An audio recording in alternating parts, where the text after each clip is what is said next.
McDonald's success can be credited in part to the flavor of the popular fast food chain's shakes and burgers. The real secret sauce, though, has much to do with how the company has gradually evolved into more of a real estate corporation than a restaurant franchise. Did you know that? Hello and welcome back to our channel. In this video today, we'll talk about how McDonald's is a $39 billion real estate company and not a chain of hamburger restaurants. But before we begin, subscribe to our channel and hit the bell icon to never miss a video from us. Let's get started now. First, let's discuss when and how McDonald's was established. Returning their drive-thru barbecue business into a burger and milkshake joint, brothers Maurice and Richard McDonald opened the first McDonald's, or MCD, Get-Free Report location in 1948. The restaurant, which was based in San Bernardino, California, was really the brothers' second foray into the food business. The two had their first business together, a hot dog stand close to the Santa Anita racetrack. When compared to rival restaurants, the first McDonald's focused on offering burgers, fries, and shakes for a fraction of the cost and time. It accomplished this by altering the way a hamburger joint ran its business. The McDonald brothers erected a self-service counter in place of employing waiters and waitresses. They made their burgers in advance and warmed the food with powerful heat lamps instead of preparing each dish as it was ordered. This might be recognized as the fundamental layout of the modern fast food restaurant, but at the time, it provided McDonald's with a huge advantage over its more established rivals. In the end, Ray Kroc, a salesman for kitchen appliances who supplied the restaurant, noticed the McDonald brothers thanks to this approach.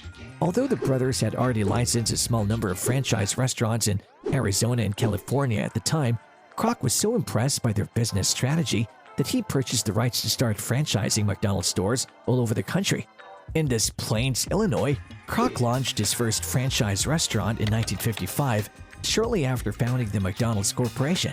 Despite the fact that Maurice and Richard McDonald invented the first restaurant and its food service business concept, it is possible to argue that Ray Kroc was the one who started McDonald's as we know it today. He converted the unique eatery from its San Bernardino location into a big market. By 1961, Kroc had fully acquired the company's founders and assumed control of it. McDonald's is now perceived by customers as a burger restaurant, while in the business world, it is viewed as a real estate firm. 85% of the chain's restaurants are owned by the franchisees, despite the fact that it had sold more than 1 billion hamburgers to customers worldwide. Franchisees pay a fee to utilize the McDonald's name, its secret techniques, and its trademark menu items, but unlike other franchises, McDonald's owns the real estate in which the restaurants are situated. McDonald's makes significantly more money from the land compared to the burgers. Thousands of famous properties across the world are owned by McDonald's. McDonald's has traveled the world acquiring prominent real estate in locations like Moscow's Red Square and New York City's Times Square.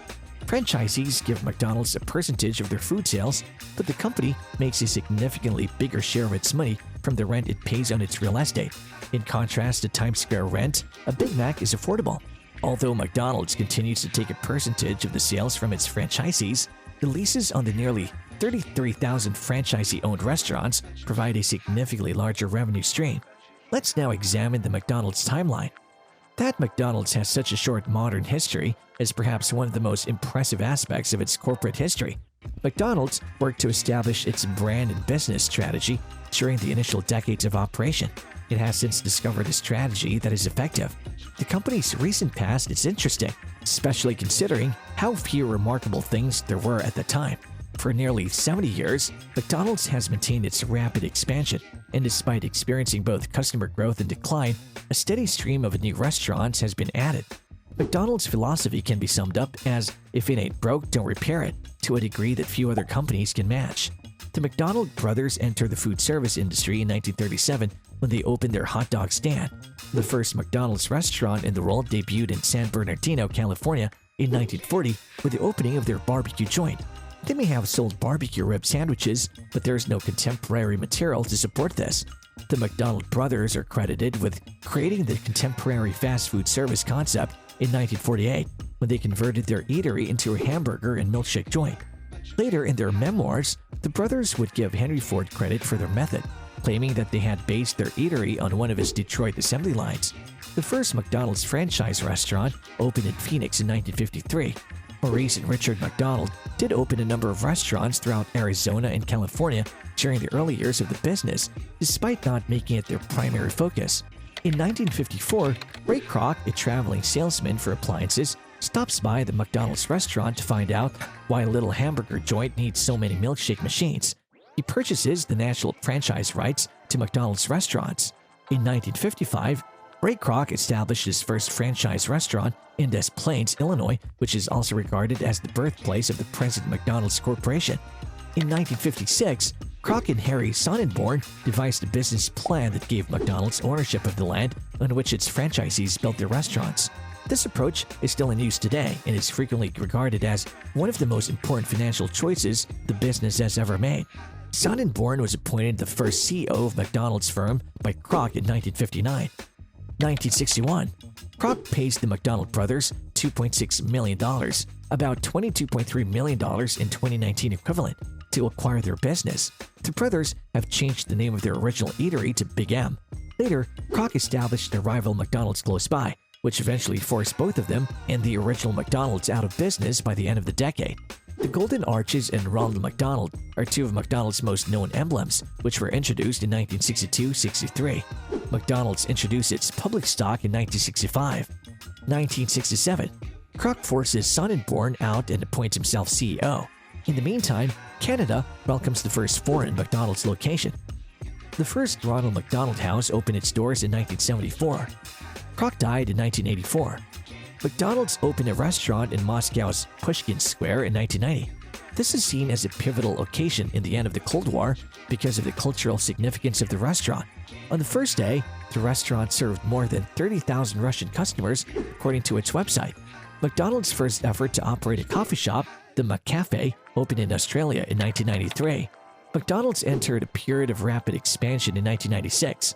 The company opened its 200,000th restaurant this year after expanding its restaurant fleet by twofold between 1988 and 1996. As a corporation, McDonald's started to aggressively expand outside of its conventional business model in 1998-1999. Although it would subsequently sell off its share in these businesses, it bought Chipotle, CMG, Get Free Report, and Boston Market. McDonald's had opened more than 11,000 outlets outside of the United States by the end of the 1990s, according to a 2000 report. 2013, the opening of McDonald's first restaurant in Vietnam is another symbolic event. 2015, the all-day breakfast menu at McDonald's is introduced in an effort to revitalize the brand. Since it's usually believed to have divided the restaurant's current clientele rather than attracting new ones, this has mostly been viewed as a failure. So what is McDonald's business plan for entering the real estate market? Its tremendous profitability is caused by the fact that it owns the land and structures at the majority of its sites, and its franchisees are responsible for paying McDonald's rent. They leased them out to franchisees at first, adding a 20% markup before raising it to 40%. They were making a fortune. Additionally, the company stipulated in the lease agreement that the markup would increase if the store was successful.